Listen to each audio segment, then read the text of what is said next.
اللہ کے فضل سے ہم مسلمان ہیں اور ایک مسلمان کو اپنی زندگی میں کم از کم روزانہ 5 بار تو وضو کرنا ہی پڑتا ہے۔ وضو میں کچھ باتیں فرض ہوتی ہیں، کچھ سنت، کچھ مستحب اور کچھ مکروہ یعنی ناپسندیدہ۔ اور آج کی ویڈیو میں ہم وہ باتیں جانیں گے جو وضو میں شریعت کو ناپسند ہیں۔ نمبر 1، وضو کے لیے ناپاک جگہ پر بیٹھنا۔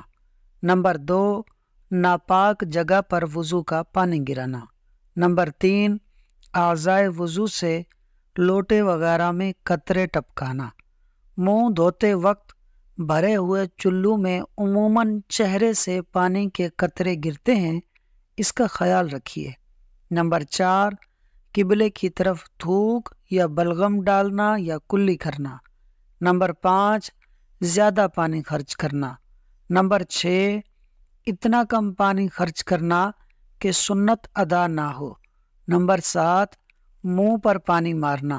نمبر 8، منہ پر پانی ڈالتے وقت پھونکنا۔ نمبر 9، ایک ہاتھ سے منہ دھونا کہ یہ ہندوؤں کا طریقہ ہے۔ نمبر 10، گلے کا مسح کرنا۔ نمبر 11، الٹے ہاتھ سے کلی کرنا یا ناک میں پانی چڑھانا۔ نمبر 12، سیدھے ہاتھ سے ناک صاف کرنا۔ نمبر 13، 3 پانیوں سے 3 بار سر کا مسح کرنا۔ نمبر 14، دھوپ کے گرم پانی سے وضو کرنا۔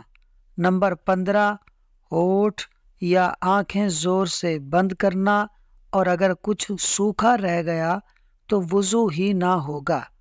وضو کی ہر سنت کا ترک مکروہ ہے یعنی ناپسندیدہ ہے، اسی طرح ہر مکروہ کا ترک سنت ہے۔ مستعمل پانی کا ایک اہم مسئلہ بھی جان لیں۔ اگر بے وضو شخص کا ہاتھ یا انگلی کا پورا یا ناخن یا بدن کا کوئی ٹکڑا جو وضو میں دھویا جاتا ہو جان بوجھ کر یا بھول کر پانی میں پڑ گیا تو پانی مستعمل ہو گیا اور اب وضو اور غسل کے لائق نہ رہا۔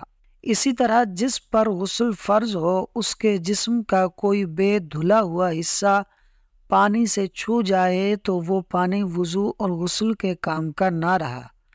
ہاں، اگر دھلا ہاتھ یا دھلے ہوئے بدن کا کوئی حصہ پڑ جائے تو حرج نہیں۔ اللہ پاک ہمیں شرعی مسائل سیکھنے اور ان پر عمل کرنے والا بنائے، آمین۔ دوستو، ویڈیو اچھی لگی ہو تو لائک اور شیئر کر دیں، اور مزید ایسی دلچسپ اور معلوماتی ویڈیوز کو دیکھنے کے لیے ہمارے اس یوٹیوب چینل فاز سنو کو سبسکرائب کر لیں۔ شکریہ، الحمدللہ۔